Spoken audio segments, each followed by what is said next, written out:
دور گزر گیا جب لوگ کہتے تھے کہ کوئی درود پاک بتائیں جس سے سرکار راضی ہو. ایک کی مسئلہ ہے کام نہیں چلتا. ایک صاحب آئے کام نہیں چلتا. میں نے کہا سورہ واقعہ پڑھا کریں. کہتے ہیں حضرت میں بڑی دیر سے پڑھ رہا ہوں. میں نے کہا چلیں کوئی صدقات دے کے دیکھ لیں. کہنے لگے بڑی دیر سے دے رہا ہوں. میں نے انہیں ایک اور وظیفہ بتایا. کہنے لگے یہ بھی مجھے کسی نے بتایا تھا بڑی دیر سے کر رہا ہوں.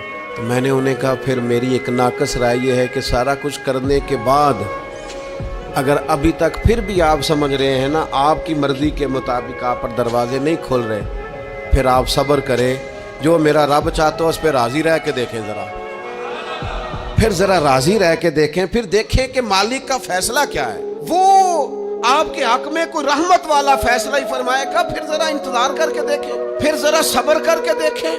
پھر وہ کہتا وبشر الصابرین, محبوب یہ جنہوں نے صبر کیا ہے انہیں میری رحمت کی خوشخبری سنا دو. پھر وہ کہتا ہے باقیوں کے پاس مال ہوگا, دولت ہوگی, اقتدار ہوگا, بڑا کچھ ہوگا. ان اللہ مع الصابرین, صبر کرنے والوں کے ساتھ رب کریم ہوگا. پھر ذرا ٹھہر ہی جائیں, پھر تھوڑا حوصلہ ہی کر لیں, پھر اس کے فیصلے کا ذرا انتظار کر کے دیکھیں.